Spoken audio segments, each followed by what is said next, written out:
All right, we're live. Okay, I'm gonna go check the link, Sean. You entertain. Go ahead and check the link. Let me talk to my listeners. Hello.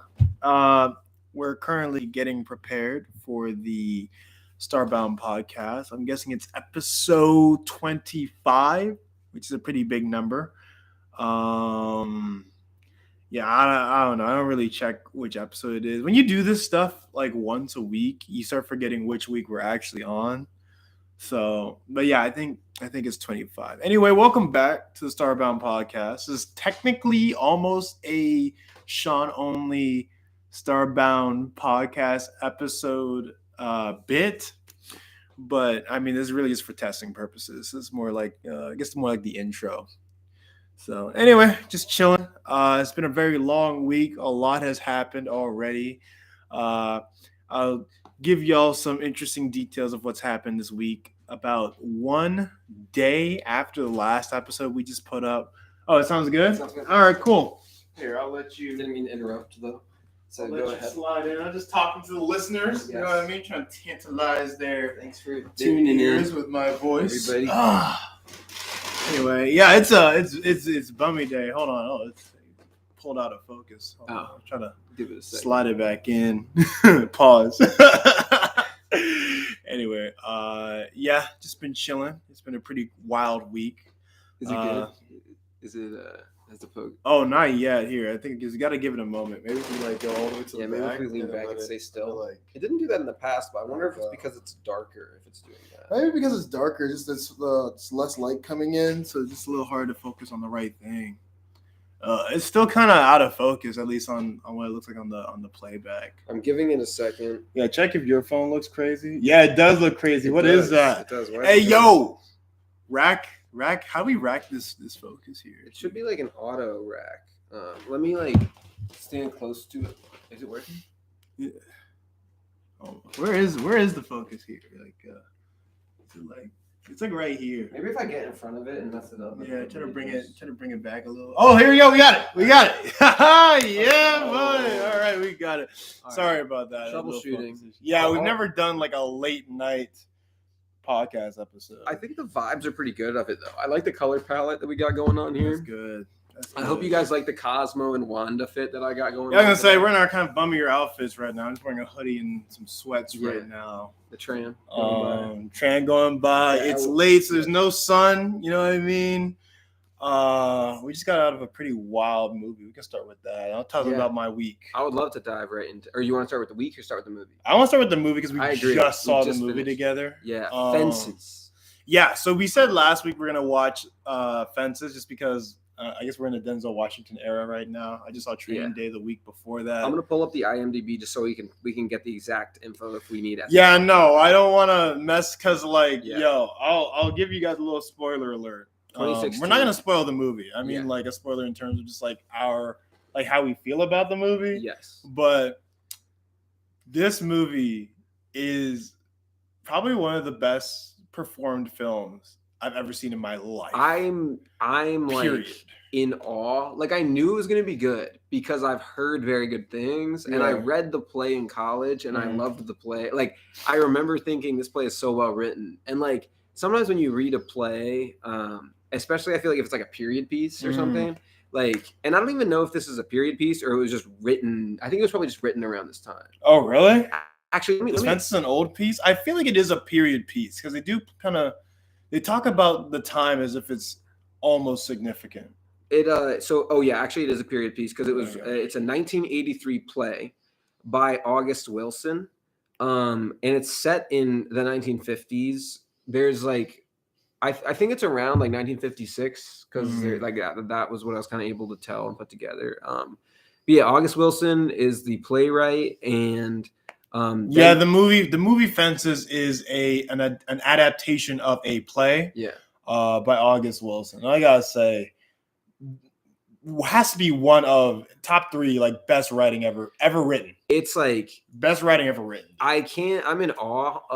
I need to find a way to like talk about it. I know. We literally I'm like, just saw the yeah. movie right before starting this this episode. We've been new still digesting. We've been new that Denzel was talented. but like he directed this movie and he starred in Yeah. the main role of Troy Maxon, I think it was. Yeah. Maxon. Troy Maxon. Yeah, and wow, like it's mainly in one location. Yep. Mainly. I mean, I feel like the limitations of a play are the same limit. You see those limitations in the movie itself. Yes. Yeah. So So I always think about it like this. Like I've seen many like movies based on plays and musicals. Mhm. And there's frequently a disconnect, in my opinion, of like there's frequently, not in this case, but there's frequently a disconnect of adaptation where it doesn't capture the magic of the stage Mhm. in a film adaptation of a musical or play. Yeah. 2 movies that I have seen recently that capture the stage presence of it are West Side Story, Yeah. directed by Steven Spielberg. yes, Spielberg, and Fences, directed by Denzel Washington. West Side Story, obviously a musical, and Fences a play. Just like one of like, there's so much I want to get into because yes, there's the movie itself, but there's like the bones of the movie which come straight from the play. And God, August Wilson is like that movie. Like I just looking at the story and like how it progresses and how each scene has tension. This has to be one of the best like written things I've ever seen. It's so well done. The thing that it actually blows my mind. I'm like, how do you write something like this? Here's the thing, though. It's like you said one of the best written things I've ever seen, and I think it works both ways because it's like the cinematography was beautiful. Yeah, don't get it twisted though. Don't get it twisted. Like this is also like it looks delicious. Right. It's like it's like the especially visuals, that last sequence that was like insane. That was emotionally insane. The composition is always like it's not always exactly symmetrical. Sometimes it's asymmetrical, sometimes it's symmetrical, but like the lighting in the house, like the house is like a set. So like the colors are very like established, like, you know, if it's like a back room, it probably got a different colored wall than the front room. Yeah. So that you can tell the like dimensions of the set. The depth was very nice. Much like a play, like a set. Like, yeah. And you could tell that the house is not just a house that they went and filmed in. It's like made to look like almost like a play set, but it still feels like a completely real house. At exactly. The same time. The open rooms going from back and forth, so you can see each level, and then also move the camera into each level of the room. Right. Costume is designed not only for the characters, but it's designed around the set as well. I can see the way that the two things blend together, and there's this whole thing.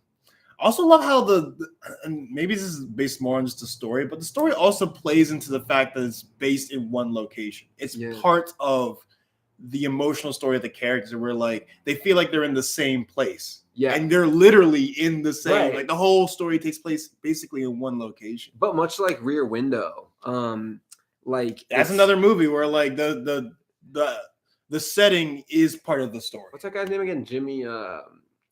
Jimmy, what's his face? I can't remember. I can't remember off the top of my head either. But the starring actor, right? I know who you're talking about. Yeah. I can't believe I'm not remembering it. The famous dude is in Singing in the Rain, right? He's not Singing in the Rain. Isn't he the guy from Singing in the Rain? No, he's not Singing in the Rain.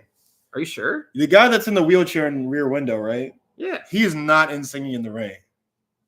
He's not the starring man in Singing in the Rain, at least. Maybe he's in it, but like, are you sure? They're two different blokes. Oh, I think you're right. Actually, I think I'm mixing them up.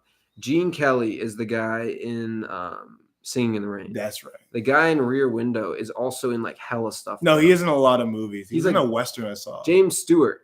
But it says James Stewart. Yeah, we know him as Jimmy. Right. That's a Hitchcock movie, I guess. But it's another example of a movie that is sort of, I don't know if that's based on a play. I don't think so. But it takes place in one location. And they shoot it like a play. Yeah. And I'm not sure. I also not sure if it's based on a play. I don't think it is, but they shoot it like a play because the story is about being an audience to someone else's life. Right. So it's literally they put the play into the movie. It's so interesting because you can watch through his window other people's lives through their windows. It's like about voyeurism and like watching other people, and it's like really well made. No, it is so movie, like Fences definitely takes the play and like it leans on it and uses it, but also it's not a literal play. There's no stage, you know what I mean? Right. But it's the sense that like the world, I don't want to say the most cliche thing in the world, but the world is a stage, right? Just that concept, this movie perfectly shows that metaphor. Yeah. Of like, Yeah. it feels like a stage, but you're watching the world. Right. Yeah. And Yeah, it's so I think good, dude. you made a great point while we were watching about how like Denzel is an actor, Mhm. and as an actor, he knew that this play is based in dialogue, even though they didn't I feel like the best plays lean on what plays do best, which is performances. Right, 'cause there's no Same with Streetcar Named Desire. Like Yeah. the performance is what makes a play exciting. There's no shots in a play. There's no shots in a So play. You have to have like a satisfying backdrop. You can't have the Avengers drop down and like fight a bunch of aliens in a play. You know? Yeah, Like, right, exactly. So you have to have a cool backdrop and like a satisfying backdrop, and then have the actors be able to walk around, like you said, like Streetcar. Like exactly. And then, but then they took that and they made it like a cinematic house, and then every angle was a super satisfying either composition or like the mise en scene, like everything in the background. No, I feel like they used and like each movie and story uses visuals and audio differently to tell the story. Yes,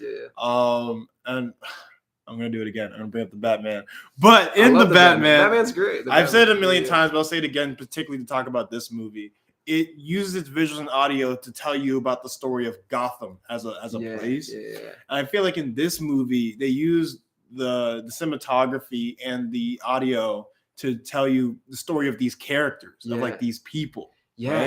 Right? And it's just like, it's so fantastic. And I want to say this as a slight to Training Day, because I think Training Day is also another fantastic film. But the other day I was talking about with Training Day that it had the issue of Denzel extremely outshines everybody else. And it's not like everyone else didn't do a great job. I feel like it's even based in the script, but Denzel took something with the character and did something just on such a crazy level that he's all that you think about once you leave the movie. But this is completely different. I feel like Denzel found a good balance between him just being a fantastic actor and also allowing other actors to show their strengths. So like every actor in this movie is like the best actor I've ever seen. Dude, everyone. That's what I'm saying. And here's the thing, Denzel directed it, so I feel like is strange because I have, and it's not a very known thing, but I have a little bit of a beef with actor directors because most of the time when I see an actor director thing, it feels very braggadocious. It's harder also for sometimes like we've both directed and acted at the same time. We've both done that in our own videos because you have to when you're starting out sometimes and stuff too. But it's like I think, because I've always made the argument against you, I'm like, no, like it's cool. But I do agree that it is challenging as a director to be able to act because you have to go from the mindset of the camera to jumping back into character. It's like, for me, the beef with like being a director and then also being like the starring actor, especially, like you might be able to do it with a supporting actor, but the director and the actor have completely two different mindsets on how to tell this story. The director is looking at everything as a whole, right? Not just the performance, but how it looks. And then what does a scene look like amongst every other scene? What's the through line of the entire story? It's like a God level point of view, right? But the best actor is the actor that's living in the moment, right? So you're not thinking about what the grandiose story is. You're not thinking about where does your character have to be after this or before this. You're just thinking about what is my character feeling right now.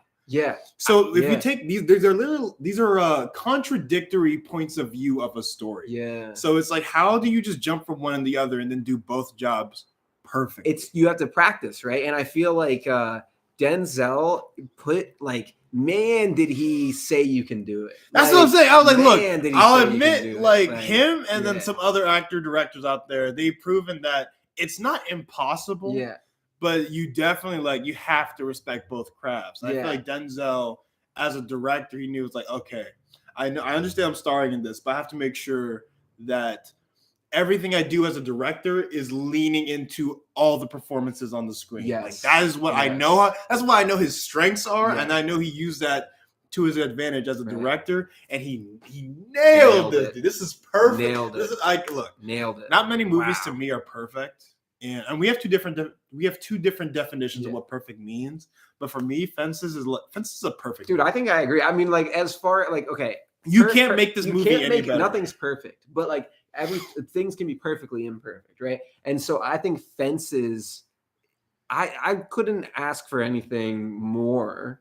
That's what I'm saying. Like, I see perfection as like a test, right? If you Yeah. answer every question on a test correctly, it's a right. perfect It's 100%. score. Yeah. So like for me, you cannot. I don't see anyone being able to come in here and make this movie any better than it already is. I don't know like, if it's perfect. Right. I don't know if I felt this passionately about telling. Like, I'm very confident. If you like theater, if you like film, like, watch this movie. If you just like watching an actor perform, dude, like I don't know how you don't. Okay, Denzel.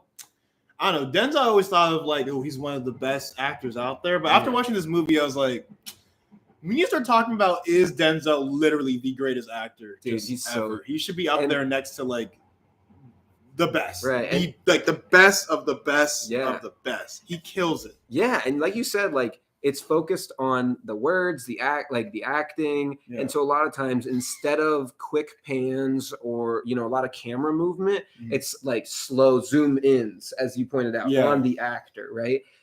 Which is true. And so, like from a filmmaking perspective, if you're somebody that likes a lot of camera motion, a lot of different set changes, or different locations. Yeah, this movie is not a spectacle, but that's kind of. But it is.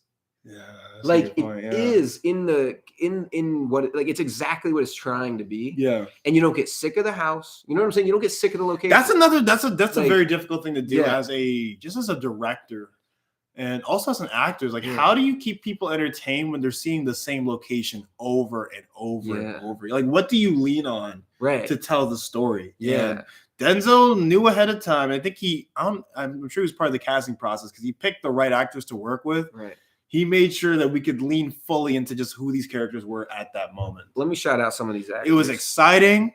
The tension was in every scene. That's another thing that I see as an issue with a lot of movies. Lack of tension in a scene. Dude, this movie did not. You can have a cool location, but if you don't have any disappoint. tension, it's like nobody cares. But this movie, there's no lack of tension. Every scene is exciting. Let me shout out these amazing actors. Yeah. Obviously, Denzel Washington. This has to be one of his best performances he's ever done. Directing. He has acting, a lot, but as a director actor, we haven't even seen Hamlet yet, so we'll see what he does with that. Take a fantastic script, take an already fantastic script, and direct it and star in it, and you did this. That's what I'm saying, bro. Wow. Viola Davis. Yeah, I think Viola Davis is my personal favorite in this movie. They're married. They're married, and it's like Viola Davis as Rose Maxon. She is like, I feel like she's like the unsung hero in this story, where she's the glue that's trying to keep all these different pieces together, and she's fighting to the teeth, just trying to hold it down. Right, the whole idea of building a fence, that was her idea. Yeah, you know what I mean? Like, and the metaphor with it. But anyway, should we bring up the metaphor? I think it's okay to bring up the metaphor. I don't want to spoil it too much. Here's the thing: Fences is like a 1983 play. We haven't really talked about the rule with adaptations. Yeah. Because obviously you can spoil West Side Story because that story's old. I think we can talk about like metaphors and themes. We have to be able to talk about that. Yeah, but also I don't want to say it here and then someone hears our metaphors and themes and they go in looking for it. Like, I feel like you gotta let this movie hit you. Okay, you know what I mean? Yeah, it is like so worth the watch. Sean and I we watched the first 45 minutes the other day. We didn't have much time. This movie is long. It's like 2 hours and like 17 minutes or something. Worth every minute, bro. And I watched that even again. I would too. Actually, I kind of want to watch it again because I feel like with a notepad. Yes, I'm like, I gotta study this, bro. I gotta understand like what's going on. This is that type of movie, and like we watched it. We didn't have time, so we had to stop. We didn't want to stop. Like we literally were like, oh, we have to stop. And we'll continue it later. But sometimes you forget about a movie when that happens, but not this movie. We're like, we got to see what happens. Let me show some more of these actors, bro. Stephen McKinley as Bono. Yes. Jovan Adepo as Corey. Yes. Russell Hornsby, who I've seen in a lot of movies, playing lions. There's a lot of, oh my God. Yes. Yo, I might say his name incorrectly. McKelty Williamson as Gabe. Oh wow! Dude, the brother. I was convinced, the brother. So he played the brother. Here's interesting. So when I read Fences originally in college, I had to read it for one of my classes, and I really liked it. One of the characters, however, that I was struggling to understand was Gabe, and I don't think it's a spoiler to talk about Gabe, right? Like to talk about the characters. Talking about anything that's more related to the characters or the writing, I think we can't talk about because it's an old play. Right. But when it comes to like specifically what do actors do with it and like stuff that's more in the movie, we'll like sounds great. A little more hush hush. So Gabe is the brother of Troy, who is Denzel.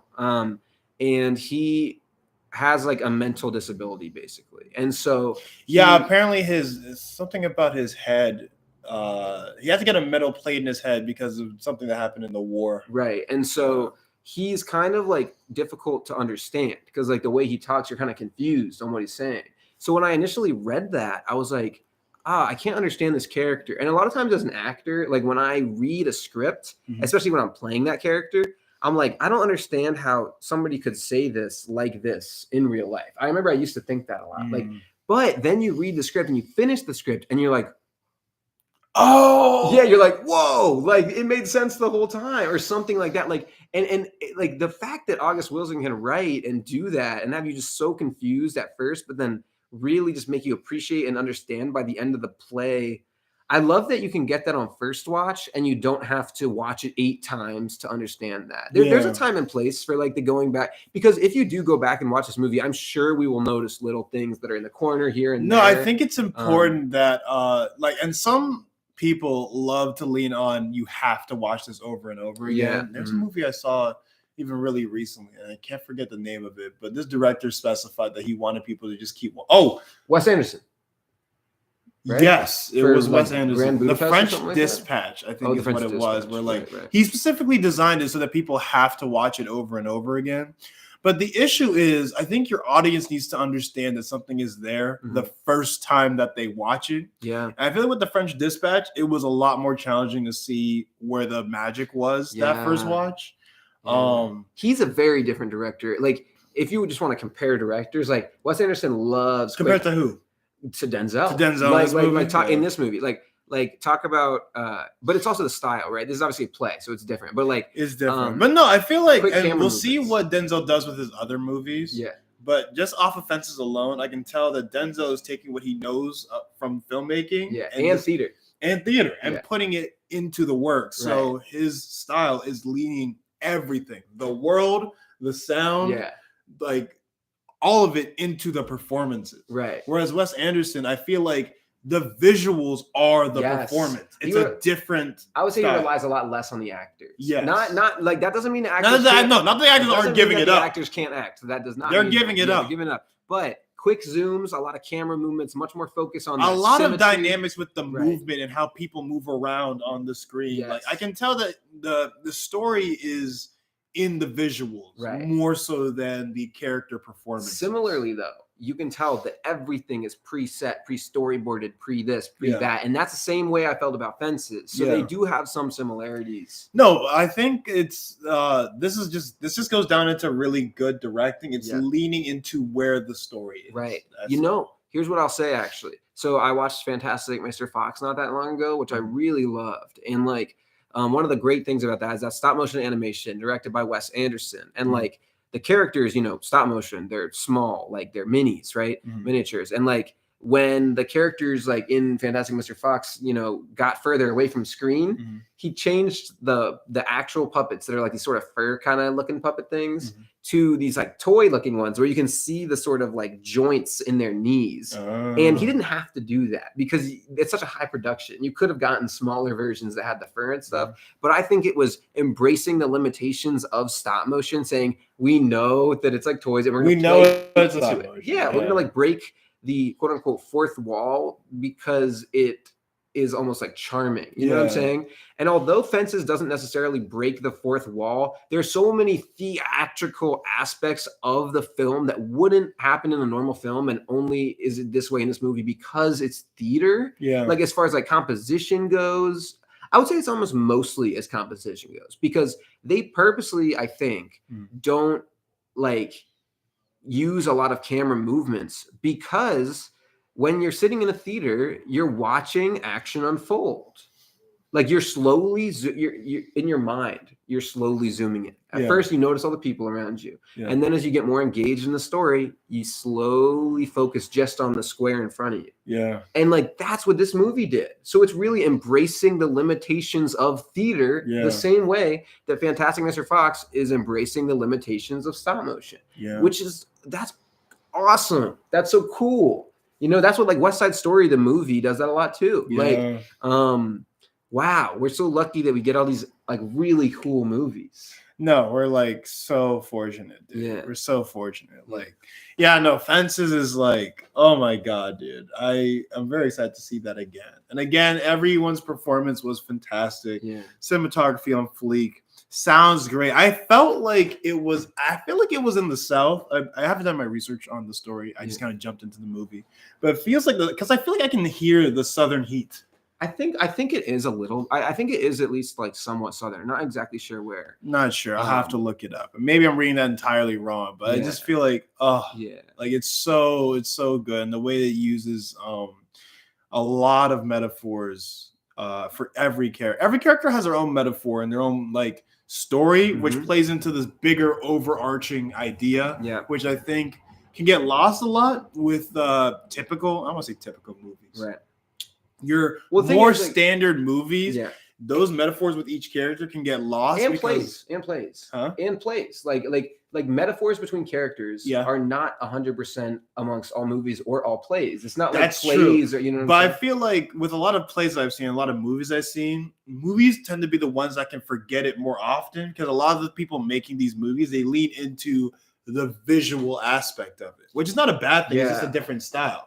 But for like really, really good plays, every character has their own story that fills in this bigger idea, this bigger, more subtle story that like you won't see it off the bat. You know, the plot isn't telling you what the story is, but it's there. You know what though? It's interesting because like I feel like there's a general feeling, not a consensus, like a feeling that there are way more movies than plays because we can watch movies at home.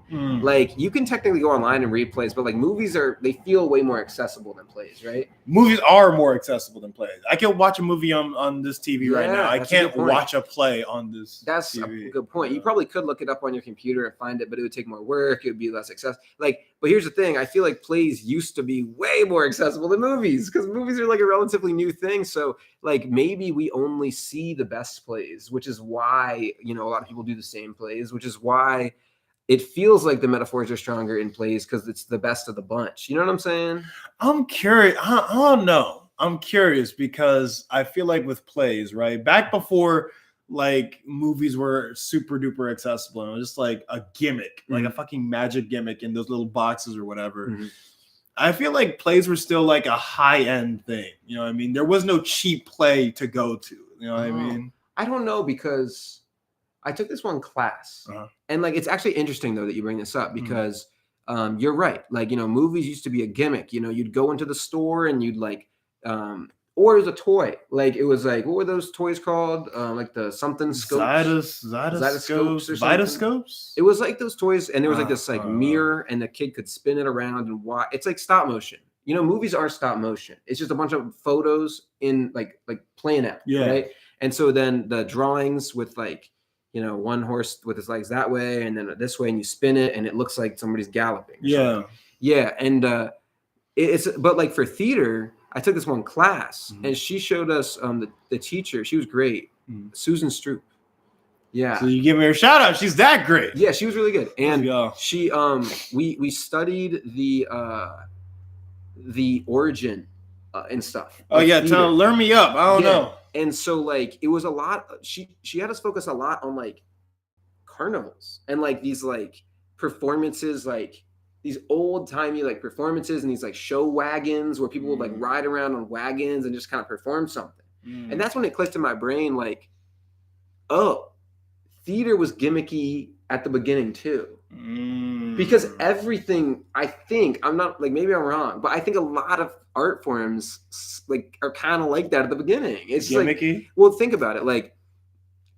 Like if there's no platform, you don't just jump to a huge expensive stage. Well, I feel like with music, right? Yeah. Like back in really ancient times, and maybe a little bit before that, it wasn't that high end. But the people that were starting out with like music and instruments, they were always performing to like the king or royalty, right? Right. And then when they got rid of kings and everything, they would perform in these giant halls for rich people. Right. But so it's like a high end art. Like, who invented the instrument? That's a good question. Because somebody had to learn how to play it. I mean, well, like, how do you think the king learned of the cool like sounds that were coming out of these instruments? Somebody had to perform it somewhere. It could have been somebody on a wagon, like, or on the street, just playing an instrument they created. You see what I'm saying? That's a good point. So theater, I feel like, is like similar in origin. It might have taken like a longer amount of time and stuff like that, but like not most things. There's a lot of things that don't necessarily come from humble beginnings, I guess. But like, I feel like these art forms humble later on. Yeah, but I feel like the art forms we're talking about, especially theater, is like so old that it like theater is ancient. It's bro. a humble beginning. Really get into the history of all that, right? Yeah. Like, what's a humble theater beginning? might be? Yeah. What is a humble beginning? Yeah, because I'm thinking of it as like a product, right? Because there's one thing to play whatever to whoever, and there's another thing to like get paid for it. True. I feel like movies. They were a magic trick first, right? Yes. So it was like a gimmick for a magician, right? Or for someone that wanted to like sell like these little like cool boxes for kids to go and look at and like watch like a 5-minute film. Right. Like it was a gimmick first, and then at some point, like movies became less of a look at this thing that this guy recorded, like to a story, to an art form. Right. But I feel like a theater has origins in like mimes.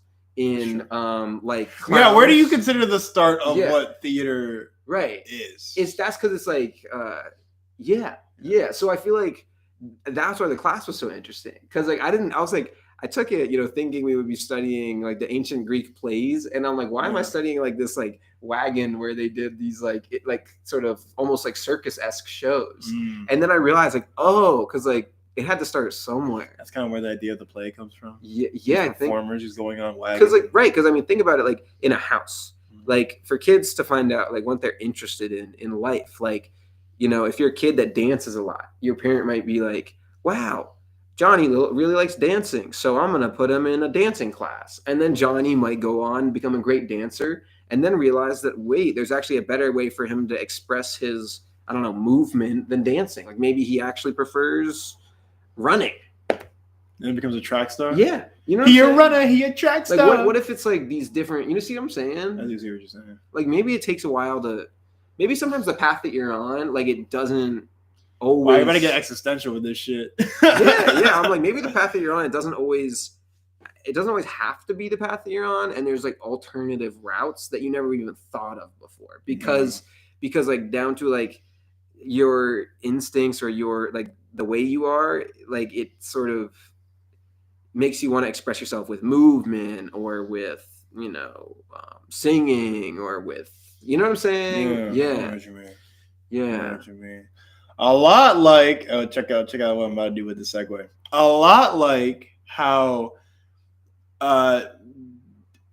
Troy's interest in the movie Fences, right, kind of get passed down through his flesh and blood in his 3 children. Yes. Yeah. They really do a great job of live on through him. Wow, they do a great job of that question of like what do his kids get from him is sort of like woven throughout the movie. It's ironic because in the earlier parts of the story, I won't spoil anything, but in the earlier parts of the story, I feel like none of the kids, at least superficially, none of the kids gain anything from him. They also don't think they're getting anything. Yeah, they don't think they get anything from him. They just think he's kind of like a piece of shit. Yeah. But then by the end of the movie, you realize he kind of gave them everything of what they are. It's very. I just feel like this story is beautiful. It's beautiful because the writing is there. It's beautiful because Denzel saw it and was able to translate it to a screen. It's beautiful because the actors saw it and they performed it. Like this is a perfect movie for me. 10 out of 10. Yeah. Highly recommend it. I think it's an absolute must watch. I'm actually gonna add it to my quintessential movie watch list. I think I would definitely put that on. And you know what? I don't know why not more people are like talking about this. Not that it shouldn't be talked about, or not that it should be talked about like everywhere. Like it's like this crazy pop culture thing. Yeah. But I feel like Fences and the way that I just felt watching it, it's like this movie is like This movie should be right there next to freaking Citizen Kane. Everyone talks about Citizen Kane, but no one talks about Fences. It's really good. It's phenomenal. It's so good. Like, and I was gonna say, you were talking about what were you just talking about the movie with the three children? How like he lived on in these three kids and gave them something. It's like, what do they get from him? Literally, like in I think the question is not only what do they get from him, it's like what do they get from him as a father, right? And the question is not only it's like what do they get from him literally, like physically, what do they get from him, like something you can hold in your hand, and then what do they get from him, like mentally and emotionally, and like it does such a beautiful job of like weaving that, and it feels objective. The movie doesn't feel like it's forcing a perspective onto anyone. No. That's one of the things I noticed. Like, it doesn't feel like Denzel is the director. And obviously a director's job is to make you feel pathos or like a certain way. Director's job is to make the audience feel. Right. Really. But like, I feel like for some reason, because Denzel almost said like, I'm not trying to insert any, and August Wilson said, I'm not trying to insert any biases here. I'm writing people's lives how they are, how these people's lives are. Exactly. I was going to get to that. Like, Troy Maxson in this story, he's both the antagonist and the protagonist at the exact same time. So true. Like, that's at the exact same time. That's why he's so interesting. That's why he's so cool to watch. Because he's flawed. He's clearly flawed. He's real. He's real. He's real. Yeah. He's been through something. He's putting it on people, but he's also trying to give something to people. Like, he's got to be one of the best characters ever written. There's always a space for a character that is flawless, because then you give them like a fatal flaw or something, and it becomes really interesting and dynamic. I think there's two different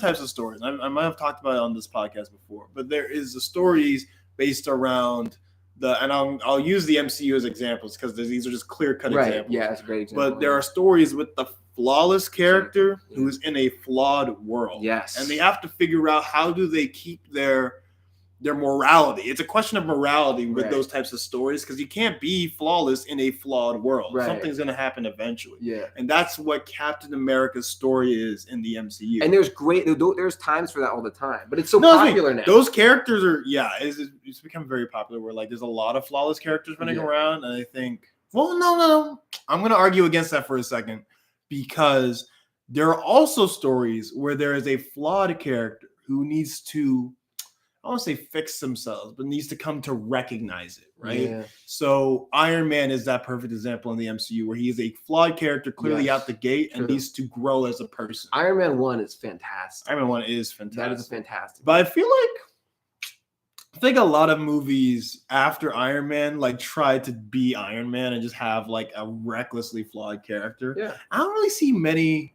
flawless characters anymore. Flawless in terms of like the Captain America style, where he's flawless in a flawed world, versus Iron Man, who is flawed in, I guess, also a flawed world, but he needs to grow as a character. That's where the story is. I think I'm intrigued because Superman is a great example of somebody that they try to make flawless, right? Yeah. But in the newer one, like Man of Steel, I guess it's not that new now, 2013. Like that's 10 years ago. We can talk about it. Yeah, the take is much more of a flawed Superman from the get-go, I think, right? But there's a new Superman movie coming out, and it's going to be completely new, completely reset, and all that stuff. Yep. I'm very intrigued. James Gunn, we'll see what you do. I would be intrigued to see a flawless Superman and in a very harsh world or something like that. I 100% agree. I feel like, and here's the thing, I'm not saying writing a flawless character is easier. In some ways, it's actually harder than writing a flawed character, because how do you make a flawless character interesting? How do you play a flawless character? It's a good question. Because real people aren't flawless. So you have to find a way to give your character a flaw while they are morally, I guess, on the higher ground than most characters. Right. But the fact that sometimes flawless characters feeling like they're morally at the top makes them just like, you feel like you're the best. So it's like, who gives like, it's almost narcissistic, because it's like, why do you think that you should be the? Well, here's the thing, and this is where your flawless character could shine. True. Your flawless character has to that might be their flaw. dude, yes, because like Superman, right? They always have Superman like or they originally had him as American propaganda, like he's like truth, justice, and the American way. He would say that, right? But what happens when the American government is corrupt? Exactly. That's your Superman movie. That was a story in Captain America 2. Yes, right? I love that. Here's a character who believes in all these things, and he believes it genuinely. He's not lying about it when he says it. Yeah. But then he's working with a government that is flawed. Yes. Right? Yes. And then I think the story is always in, is this person genuinely flawless? Or are they fighting to keep what they hold is true? Yeah. And that's interesting to me. I love seeing flawless characters fight. Yeah. Dude, against a flawed world. That's why Iron Man, when he eventually sort of took, like, he was flawed, and then he wanted to become good. He wanted to become and then flawless, he saw that he was flawed, and he saw the government as a way of making him less flawed, and that's why he leaned into the Sokovia Accords and Civil War. But Cap, on the other hand, stuck to his morals and trusted himself to be morally more just than the government. Yeah. And he stuck to what he thought was right, even if it was wrong. And Iron Man stuck to what he thought was right too. He just didn't trust himself. Yeah. So he trusted the difference. That's the difference. Yeah. Iron Man, yeah. I think, since the end of Iron Man 1, has never trusted himself in doing the right thing. Right. Whereas Cap always trusts himself, and that actually eventually in certain stories becomes a flaw. Yeah. Exactly. He trusts himself exactly. So wow. So they really are interesting characters, but Fences feels more like it just feels more real, I feel like, because the characters. No, Fences, I feel like Fences leans into it in a different way, where he has a character that is clearly flawed. This character is clearly, I mean, he's literally the antagonist in some of these scenes. Yeah. Like he's flawed. Yeah. But also his intentions are noble. You hear that contrast is where like the movie's like, oh, this is that's why it's so good, because you hear his backstory and you're just like, wow. Because when you hear somebody else's there's a saying, and it's like, my dad used to always say it to me. It's something about like, if you heard your worst enemies, if you sat down with your worst enemy, and heard out his backstory, you would be able to understand him. Yeah.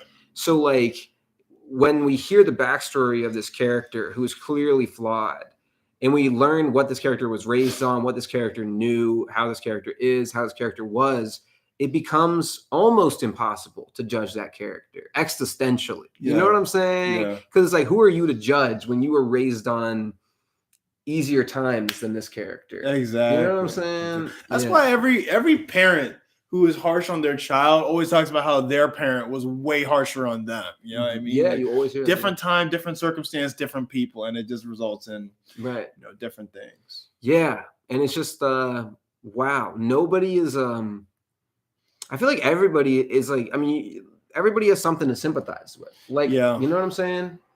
Like, I think everyone has their different perspective and view on the world and their own story that led them to this point. Yeah. And I think a lot of times people in general in the world forget that the people that they're speaking to, right, whether it's a good thing that they're having a good time or they're shitting on them and they're having like a back and forth argument or a fight or whatever, you forget that these people come from somewhere and it led them to this point. Yeah. And if you just took a second to understand and respect that these are other people and not just these forces of nature in your way, you can sympathize with almost anybody. Yeah. And by showing us like Troy's relationship with his friends versus his relationship with his family, you can at the same time be frustrated with how he treats his family. And it is really frustrating because I know he loves his family, but it's like, bro.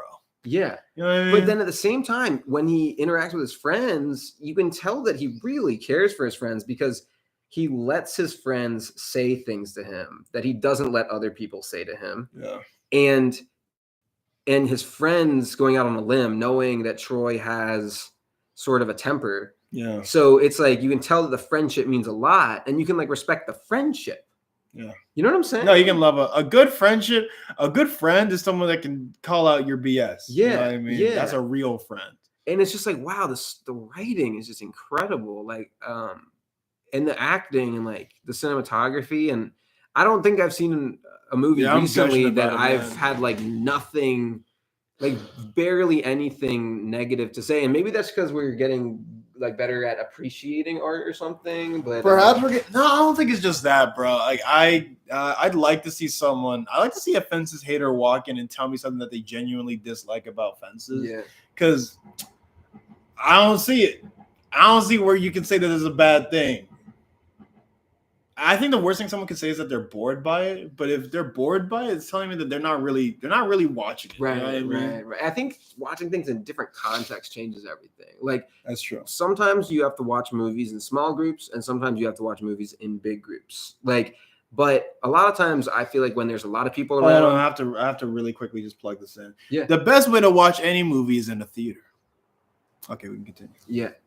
Just to save my theaters out here. I love y'all. Yeah. I love y'all. A theater is actually an interesting one because although there's a lot of people in a theater, usually you can still forget your surroundings and slowly pan in like a Play. theater, Yeah. like a play theater. Yeah. Which is cool because they have the same effect in that way, which is why you can transfer a play to screen if done well, like Denzel did here, which is awesome. Yeah. So I kind of wish I could like, screen Fences and watch it in a theater because I'm curious what that experience would be like. I mean, it would be very similar to a movie theater because right? Oh, you mean like in a movie theater? No, like a movie theater because because Fences is already like basically a play. Yeah. So it's like you're now watching it to the closest thing for a movie. Like the play experience, which is with the audience. So it's like it's like if usually you're watching a theater on like a set, right? And you have the background, like it's like that, except you like every single shot has like a fantastic background, fantastic composition. It's like he gave us the full play treatment in film choice of color. Form. Yeah. The only thing he can't give us is like a live action performance that could change every night. So there's still obviously always that magic to theater where it's like the live action and like the. I think that's the one thing plays and musicals, anything staged really, will always have over film is that there's a live element to it. So you're seeing art literally unfold. Right. So it's you get a different experience every time you watch it in every setting. You know what I mean? Yeah. Whereas film, you could say that a film is like almost a perfected type of art because you can take the best things of each of the best takes and just put it all together. Right. But then it also feels like you can't gain anything from it once you've watched it once. You know what I mean? It's like you can love watching it again, have fun with it, but if you don't put a lot of meat into a movie, what it is what it is. It will not change. And the cuts aren't crazy. Like another great play movie is Birdman, in my opinion. I've seen Birdman. Because it's like 3 shots. They edit it to make it look like it's like 1. And there is a lot of improvisation because they only had like 3 months to film and they had to get the takes right. And this movie has a lot of long takes as well with like monologues as they're slowly panning into the character. They let the actors have their monologues, which embrace those sort of improvisational elements of some a play. Movies don't do that. Right, exactly. Like they want it to be perfect. But like I think there are imperfections in the perfection, which to me makes it more perfect. Yeah. You know what I'm saying? Yeah. No, like I think if you really want to get into the emotional meat of a story, a slow push-in into some actor giving a monologue, that's the best way to do it. Yeah. Like the actor will tell you where the emotional story is every time.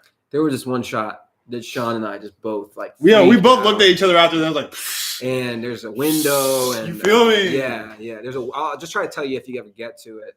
I hope you watch it because it's like really good. But it's like at a window, and it's like Denzel's looking out a window, and it's very simple. You'll know when it comes up. When you see Denzel peeking out like a window, it's like, oh, this is the scene that they're talking about. Because you're gonna after that scene, like we were both like. We're talking about it from like we're talking about it. Actually, might be my favorite scene in that movie. It was so good. There's a lot of good ones. Right. We were talking about how it related back to the themes that have been talked about the whole movie. We're talking about it from behind the scenes, like wondering how they did it on like the production thing and how simple it was, yet how effective it was at the same time. How the writing was really good, and we're just like, wow.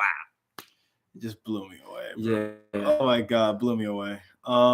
Anyway, I want to over talk about Fences. I mean, we just any last remarks? So we literally just consumed it. So.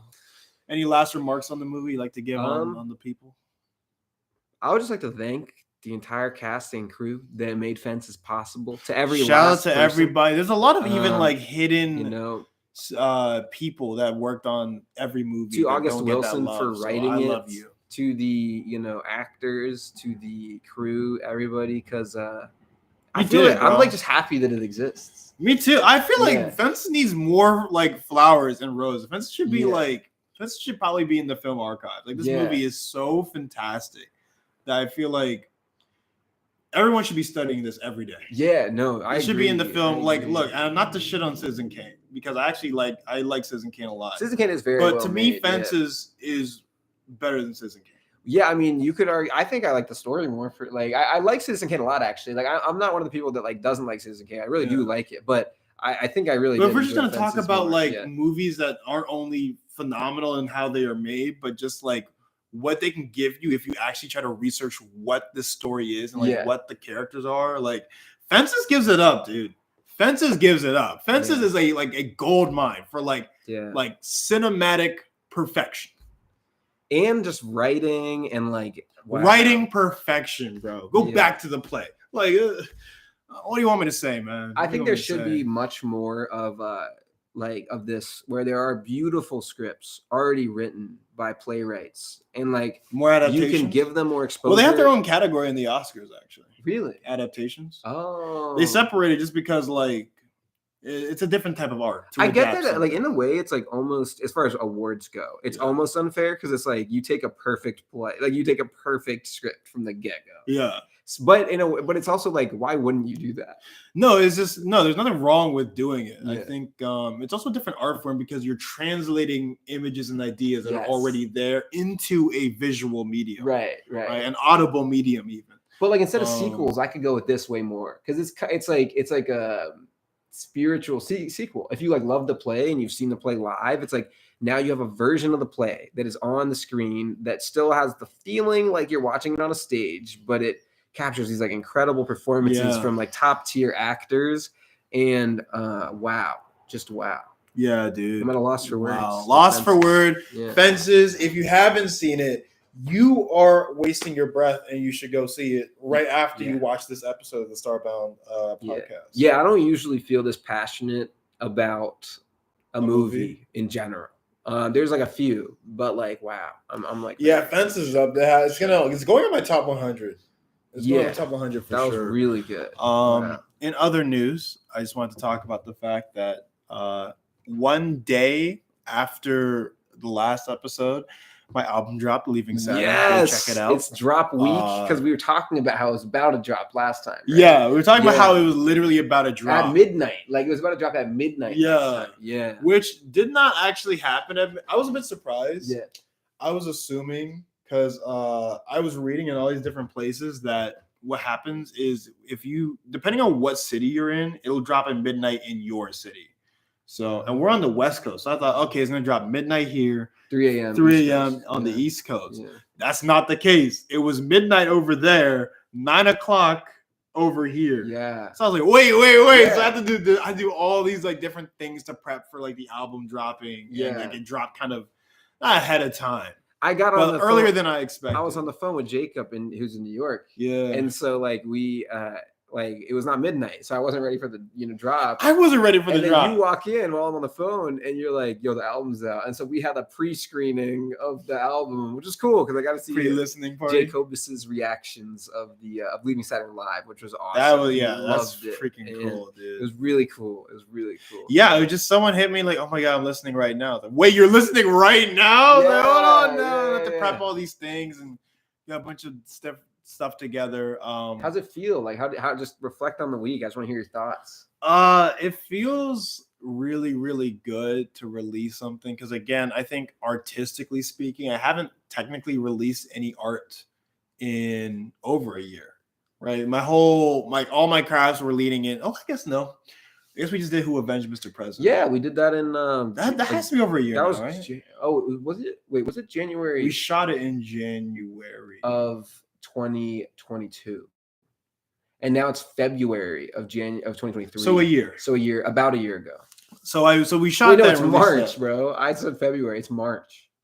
So like, it's March right now. It was like, but when did we drop it? It was like, I think we also dropped it in March. It was a quick drop. It was like we shot it and then we went for it. Full production about a year. We did a full production in about a year ago. So I was working on Leaving Saturn in the background of that. right? Yeah. And so that's crazy. I just keep working on projects while I'm doing other projects. That's how it is, right? That's how it is. That's how it has to be. Yeah. So I was working on Leaving Saturn, just putting all my iron into like, I want to make music that surprises me, that I'm willing to go on the deep end for. Mhm. You know, I usually with music before Leaving Saturn, I was staying in my comfort zone. Leaving Saturn, like every song is out of my comfort zone. Leaving your comfort zone. Leaving literally my comfort zone, which there's so many metaphors just about Leaving Saturn, because I want to do a whole breakdown of the album. We can do it like next week or something, but we're gonna have a listening party on in 2 days. In 2 days, we're having a listening party. I have not heard the album straight through since I sent it to distribution, so it's been a couple of months now. So it should be really fun to have people here, and we'll all just kind of listen and explore the story together. Nervous to have to be in the room while other people listen? No, because I haven't heard the music in so long that it doesn't even feel like my music. It feels like I'm listening to someone's music. So you're getting to rediscover it almost. Yes, I'm rediscovering it. So I'll get to hear what people are hearing and see all right, what emotion am I getting at this point in the track list. Yeah, it's so because again, like we talked about, you're capturing that emotion. It's not necessarily your emotion today. Yeah, no, it's not. That's the thing with any album you listen to of an artist, that's not what they're experiencing at that very moment. They recorded that months ago, got all the music videos together and the distribution together and promo. Like they're past that stage in their life, but they were recording it, what you're hearing are the recordings that were live at that time. Yeah. And I'm excited for people to hear it at the listening party. Again, like Leaving Saturn has so many different metaphors for me because on many different levels, I felt while I was here in LA very homesick of Maryland and being there and what I thought was my home and my development period and all the things from there and the people and even the food. Yeah. But I had to eventually leave Saturn, right? Saturn is kind of a metaphor for Maryland. I had to leave Maryland, which is also my comfort zone, in order for me to grow. Right. That's the whole. I want to boil down the whole story because there's a lot more nuance into the album. But on one of the just the ideas of the concept, right? It's about leaving your comfort zone, right? Leaving your invulnerability behind and allowing yourself to open up in order for you to grow. Dude, that's so true. And I can relate to that a lot. And you caught me out here when I first moved out to LA. You were leaving Saturn. Yeah, we were leaving Saturn at the same time. I know you went through because you were in LA before me, trying to been out here in LA. And so you went through that. And then my verse came a little bit later kind of than the rest of the album, right? For the most part. I think technically speaking, you're the last verse. The last verse that was recorded or something? Yeah. And it was even not that it was a last minute decision, but I knew I wanted to get you on another song because that intro, although it's fire, I know you can do a little something more than that, right? So I was like, all right, let me give this to you. And when we were working on it, it was actually kind of hard that first time. It was difficult. I had to walk out of the room. Yeah, we had to stop working. They were like, I don't no, usually I can't do have to do that because I was in such an emotional state at that time. In fact, I recorded the verse for Leaving Saturn before Diaries of a Theater Boy even dropped. True. So we were going to Leaving Saturn before then. Leaving Saturn, Kevin, is not Diaries of a Theater Boy, Kevin. Leaving Saturn, Kevin, is earlier. Yeah, it's in the timeline. New LA, Kevin, still trying to figure things out. Just left my comfort zone of Maryland. You see what I'm saying? Yeah. You caught me at a similar time. At a similar mindset of yourself for the creation of the album, which was so meaningful because I I'm not that to use your pain, but I'm so glad I caught. Yeah, that's what I'm saying. It is what it is, but I'm so glad I caught you at that time because I think it ended up delivering such an amazing verse from you that you've never done before. I don't think anyone expected you to do a verse like that. It was dark, but it was also real. It meant a lot that you put me on that one because that one's really about the darkness, and then ascension into some light. Yeah, I mean, I gave you an option because I wasn't sure where your mindset was at, right? Because I gave you darkness, ascension, and then I also gave you slip and slide. I was like, either you can come before. Did you? I can't remember that. I remember it. I gave you two options. I was like, either you can go for the first act of the album where it's much more lighthearted. you're having fun, and you're just hopeful of the future, right? Yeah. So you're kind of, it's like a naive version. Right. Or you can go after reality settles in and you Yeah. realize how difficult life really is. Yeah. And you were like, darkness it is. It tells you as an artist like where my mindset was at the time, and that means a lot that it was captured, and it means a lot that you really put because I talked to you like over the phone and stuff when you were out here in LA, but over the phone you don't quite get the full image a lot of the time, and so like I feel like when I listen back to the album in full, I really get. And now that I can relate to it a little bit because of what I like kind of was feeling, it means a lot because I can listen back to it and be like, wow, this is how Sean was feeling, and like. You know, the album starts on sort of this like lighter note, and like you start with stuff that you've I would say territory you've delved before, and then after a certain point you explore a new territory, which we talked about. You told me about this about the creation. I did tell you about the creation. Act 1 is all about the superficial image that I was giving to people, right? And then after you finish, and it's very clear in the album where Act 1 stops. Yeah. But when you hit Act 2, it's like, oh, this is what I'm really feeling behind the superficial image. Yeah. Right. We're going deeper into who I am as a person. Behind the scenes. Yeah, exactly. Yeah. And like, I feel like not only did it come across, and I haven't heard the album yet, so I don't know if it came across, but it was very new territory. I felt very vulnerable in making it. I was worried about releasing it, but from what I'm hearing from people, and that's another thing about releasing. Yeah, people come back to you and tell you about what they were experiencing, like listening to the music, and it's crazy because I thought everyone would love the first couple songs because they're almost like pop songs. You know, they're fun, they're fun songs. Right. And then the other half of the album is just it's dark. It's really dark, and everyone's hitting me back saying like the last half of the album is really where they love it. I was like, what? This is where you love it? Like this is not where it's dark, you know what I mean? It's harsh. I think people do like, although sometimes like the truth can be harsh, I think people prefer the truth a lot of the time. Yeah. You know what I'm saying? And it's like, here's the thing though, it's not that the beginning songs are untrue. It's just that's really I disagree. I feel like they're untrue. Well, you're the artist. Okay. But can I pitch it? No, please go ahead. Go ahead. I was gonna say the way I saw it is like, just because you're pitching like the outside, how you present to people, doesn't make it false. That is truly how you were pitching it to people. I see what you mean. What you mean. Not that it was like not a fabrication, but it's a truth that this is true fabrication. It's a true fabrication. This is truly what you are doing. Right. This is how you're selling yourself. Yeah, I see it. It's true. That's what I'm talking about. The entire album is true. I even I think my first couple lines in my verse in Darkness Ascension, because Darkness Ascension has the meat of the story. I said like, okay, I'll admit the beginning was just a fabrication. Yeah, exactly. A couple of white lies with a taste of imagination. That was me literally referring to the first act of the album, saying like, this is not really how I feel inside, because this is the image that I want to give to you. Right. So I see lyrically, there's a lot of layers in there that I think, I hope people not necessarily find, but they can emotionally feel. It means a lot when people like let you know that they've been what they're vibing to and why they're vibing to. Yeah, Oblivion is like surprising me. Like I see people bumping Oblivion. I'm like, first of all, that song is long. Yeah. Secondly, it's like 4 different songs, but I don't know. I'm surprised people like Oblivion. I just texted you the other day. I'm like, great end of the album.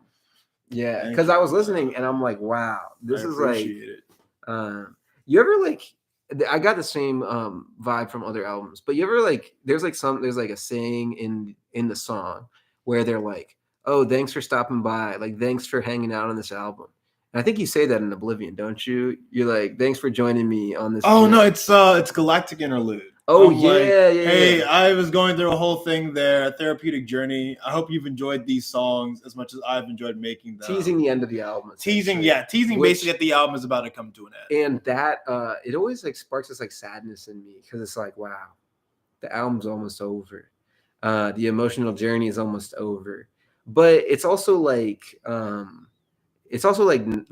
beautiful because you captured it, and you can always listen back to it.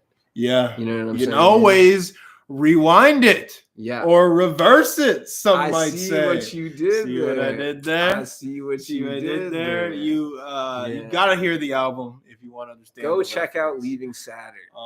But yeah, I really try to make sure that last track, it's like I gotta leave here with something emotional. Like, what is the biggest story that I'm trying to tell? Right? Yeah. What's this whole album about? And in a simple way of putting it, I was very homesick. Yeah. So I think in the last song you hear a couple, and even in a couple of songs in the beginning and in the middle, you hear like this deep voice saying M.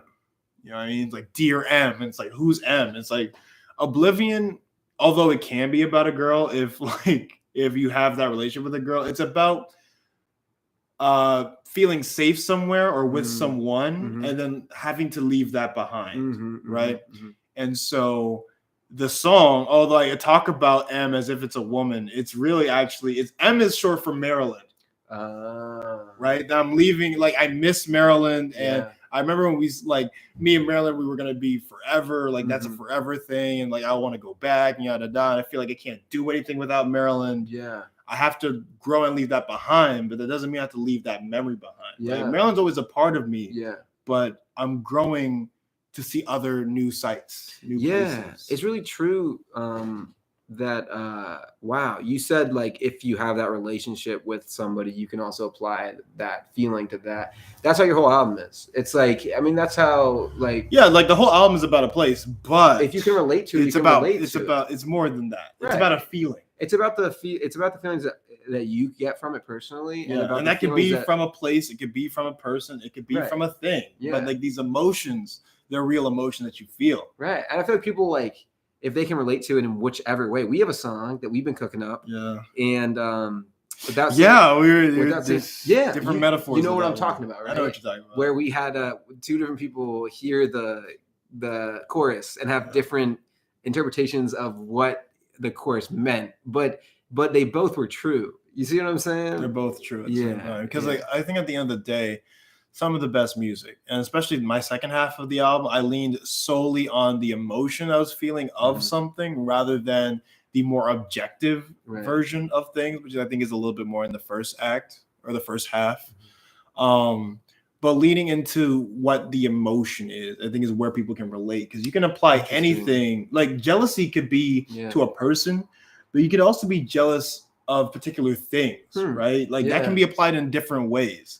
Yeah, I see how you're saying it's objective, because like it's interesting because you say the first half of the album is the facade, but you're also saying it's objective. So you're basically saying how I'm objectively perceived is the first half of the album.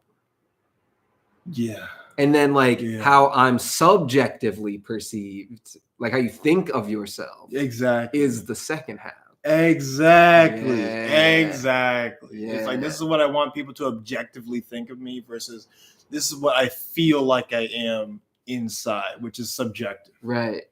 Wow. Yeah, there's a lot of layers in the project that I tried to put in there, but it just kind of came out of me, especially that last track, Oblivion. When I was making that song, I didn't think about what chorus to go in with first. I wasn't thinking about what the words were going to be. I was just like finding sound and just building it from there and just like letting it grow on its own. Like it's 4 different beats, not because I planned it, just because it wanted to be that way.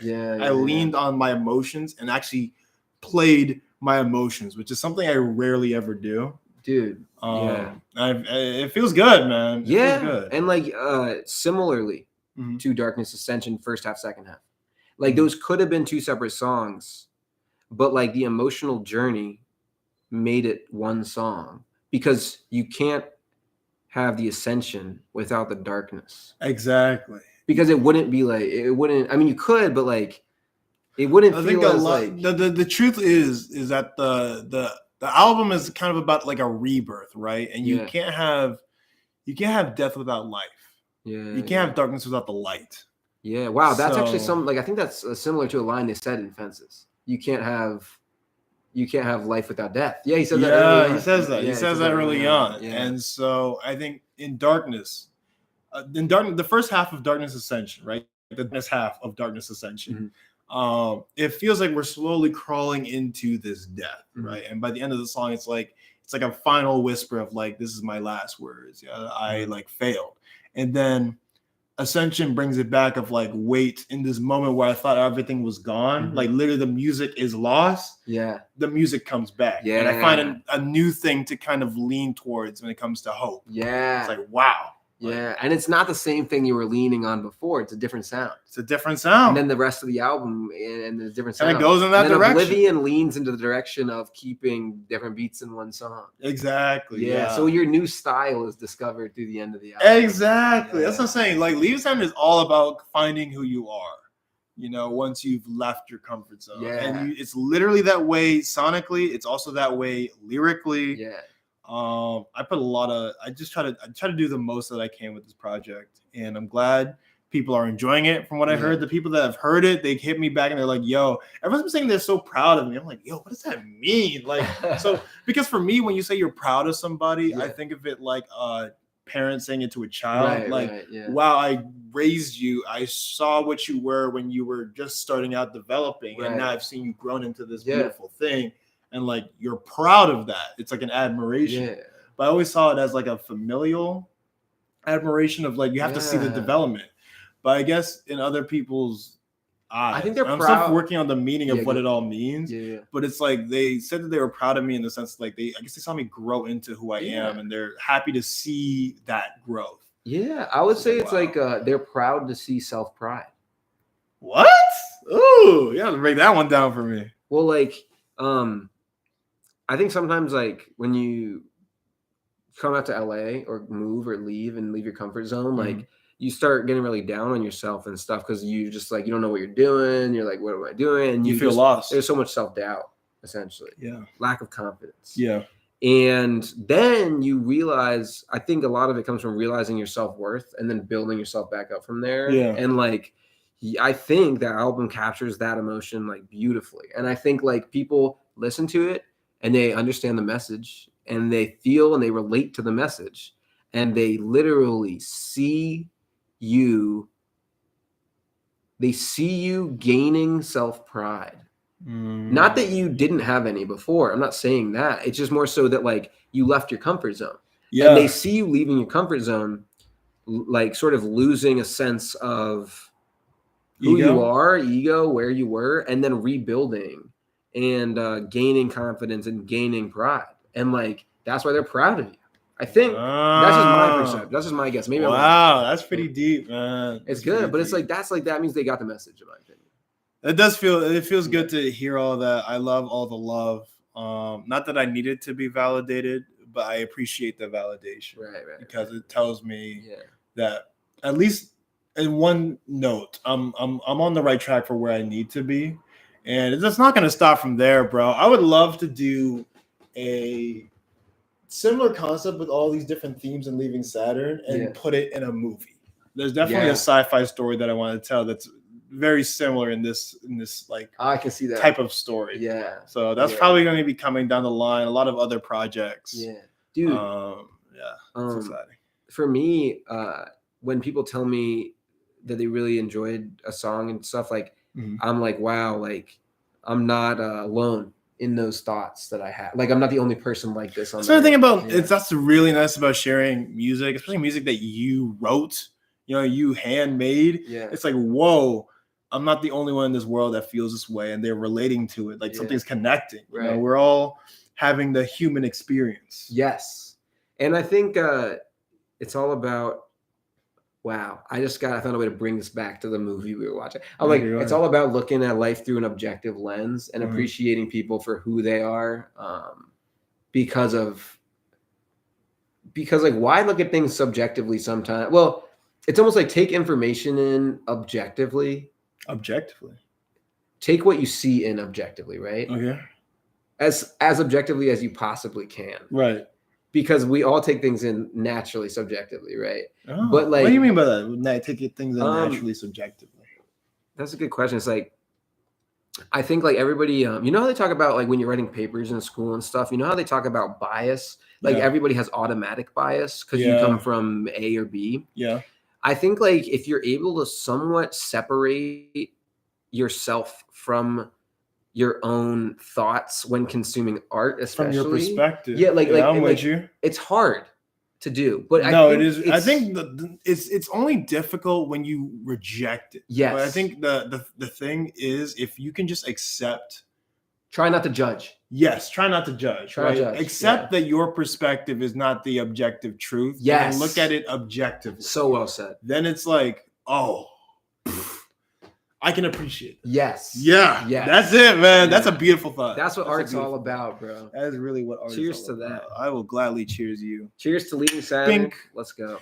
Listening party. Very fun. I am so excited for this listening party. We'll see how everyone else kind of experiences it and how I experience it with other people. Yes. I usually like take music in by myself. This is gonna be weird taking in my music, technically speaking, with other people. So it should be very fun. I'm excited. I'm so excited. Leaving Saturn out everywhere. Spotify, Saturn, Apple Music, check SoundCloud. out everywhere. Go to my Instagram. The link is in my bio. We'll also put the link right here. The King Cudjoe. Yeah. The King Cudjoe. All right. Go to my Instagram or just check it out in the description below. Yes. See that? And STARBOUND podcast is the same on Instagram as it is on YouTube. Exactly. Please check out everything that we do. We like to have fun here. My Instagram's Cough Drippy. I can link that too. Yeah, go ahead. We'll just link everything. We'll put anytime you want to see anything, just check in the description. We probably put like some ridiculous amount of links. Maybe we'll put a link to Fences and too. Yeah, it's true. We probably should link the movie, like a IMDb link to the movie or something. Yeah, just check it out. I highly recommend Fences. We watched it on what? HBO? No, Amazon Prime. Amazon Prime has it for free at the moment. Yeah. We highly recommend. At the moment of this recording, it's free on Amazon Prime if you have a subscription. Right. But highly recommend watching Fences. It's so good. We should probably watch one more Denzel movie just to finish the trilogy. You know what I mean? I didn't even watch the first one with you, but true, but we're already here, man. You know you don't have to convince me. I mean, that was like incredible. So I'm shocked. That's the one that he directed. Like I hear crazy things about Hamlet. So if there's a way we can get our hands on Hamlet. Yeah, I mean that's probably similar in a lot of ways because you said he directed Hamlet or not? Yeah, he directed Hamlet. And it's a play, so like it's literally Okay, exactly. Then we're watching Hamlet. We're watching because I'm curious to see like what in this movie is his style and what in this movie is just a style he picked for the movie. What year was Hamlet? Like in terms of when it released? Yeah. It's really recent, like last 2 years. Really? So after Fences? After Fences. My gosh. So he's going to be even better at like the whole I was like, style. I want to see like the development. I don't know how it can get better. Yeah, he's already goated. Like I like Denzel. Look, we need to start talking about Denzel as one of the greatest. Not even one of. I think he's the greatest actor out there, bro. Dude, just so much sauce when you talk about Denzel Washington, bro. Like put respect on that name. Put some respect on the name. Damn. Yeah. I'm about to gush about this man, bro. Yeah, wow. That was fantastic. That was absolutely fantastic. Anything else this week that's worth mentioning? Maybe a few quick updates. I feel confident in what we talked about, though. I feel we talked about Fences and we talked about Leaving Saturn. Those are the two big things. Leaving Saturn for me has been all week. I've been shooting some videos. Some videos are coming out shortly for Leaving Saturn. That's my whole week, bro. Yeah, my week has been a lot of like working on the acting stuff, like making sure my demo reels are top notch, starting to look around for like sort of a bunch of different things in the acting world, starting to understand the industry, which has been difficult out here. I would say, what's like a good key note that you would give to people that want to come to LA and start working as an actor? Like what would you tell them off the bat? I would say like Sean and I are fortunate in that we've been making movies since like high school, since third grade. But like, you know what I'm saying? Yeah, we're gonna get real technical here. Right. But like, we started making like we made this like big kind of film together in like high school, like sophomore year, junior year, senior year, and then throughout college, I did film at UMBC, like right outside of Baltimore, and then I filmed some stuff, but I also acted in some stuff in high school too. We had a film class in high school, and then I was able to take a lot of those videos and put them into demo reels. So I would say if you have like plans to come out to LA, but you're not out in LA yet, like if you have friends that are in film or like making movies, like go ahead. Or just have friends who are willing to support you and like help you with anything that you need. Yeah. You know? Ask them if you can, if you're a theater actor, like why don't you ask a parent to record a little bit here or there? I know it's usually not encouraged, but I had this clip of me acting one time, and I'm like, oh, I can maybe use this on a demo reel, like acting on a stage one time. And then I have all the clips from the movies that we've made that I made through college and all this stuff that I could put in my demo reel. Mhm. And it's really coming together. I'm very happy with it. But you got to start somewhere, you got to get it out there. You got to send it to people. So might as well work on it before you come out to LA, and then start looking into talent agents that are working on stuff that you want to be a part of, like the types of films and stuff you want to be a part of, that's really important too, I think. And that's kind of what I've been on recently.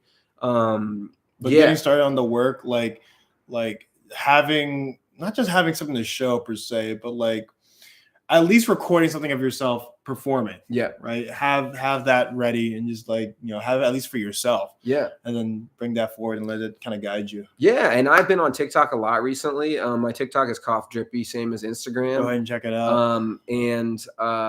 That actually is really interesting because I haven't ever used TikTok as much as I am right now. But I realize it's actually a tool because like you can use it to practice a lot of those film techniques actually in a very fast way.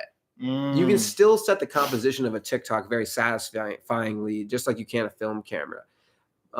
So you might as well practice those cinematic technique, like a really fast way, to get a monologue on a camera is TikTok. I mean, why not put a monologue on TikTok? It's actually not a bad idea. Get some comments on how you're doing. I know it's like very difficult to put your art out there sometimes, but that's the thing.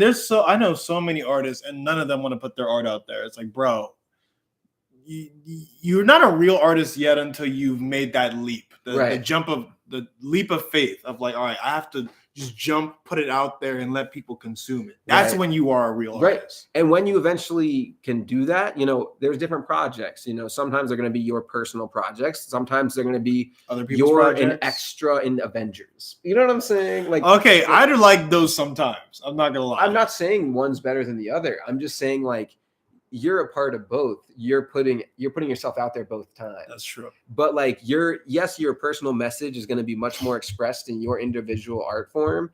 But the more that you put yourself out there, the more you're putting yourself out to be discovered and to be able to express yourself in other art forms and stuff like that too. So I would love it though if someone discovered me from Avengers. Yeah, they're like, I would love that. Who's that extra in the Who back? is that guy like running in fear and then Hulk saves him? Yeah. Especially because filming is actually, you'd think it's so easy in LA, but it's ridiculously expensive. In like most other states, and basically every other state. Anywhere other than the city of Los Angeles. Yes, true. You can usually get away with filming without people stopping you. But in Los Angeles, it's much more difficult. So like while you're not in LA, make some movies. That's what I'm trying to say. Make some movies or make some videos, make some TikTok videos, bro. Make some this, make some that. Might as well. Also love your art, no matter how scary it is. Because for me, Leaving Saturn was terrifying. Because there's so many vulnerable things that I say on that project. But in the project, I let my ego go, and it's because it's reflecting me in real life. Like I've let my ego go. I'm willing to just put myself out there for you to judge me any which way you want. Yeah, and it feels good. I feel stronger as an artist because I did that. I feel like you inspired me because I heard so many of the stuff from Leaving Saturn to like let go of my ego too and like just go for it. It's not an easy thing to do. It really is not. But there are people that will support your art, even if it feels like sometimes there's not. There's always you'll gain some haters. Yeah, but we've already talked about it. Yeah, haters are a great thing to have. Yeah, they can fuel you a lot of the time. So much love to art. I love art. I love art as well. And I think that's a good place to wrap it up. I feel really happy with this episode. I'm extremely happy with this episode. I think this is a banger right here. That's right. Love the night vibes. I hope people are enjoying. Yeah, I hope it's nice and vibey tonight. Starbound's fun. It's really nice that we get to like talk about how our weeks went every single week. It does feel nice. It's like a journal for us as much as it is also a source of entertainment for other people. Exactly. Which all art forms are hopefully that way. All art forms should be in some type of version of that. Right. Anyway, we'll try to wrap this up now. Yeah. It's been your boy King Cudjoe. Thanks for joining. This has been Cough Drippy. Yep, and I guess we'll see them on the next episode or something. Till next time. Yep. Anyway, 2 Chainz. Peace. All right. Let's go. Yeah. It's a banger.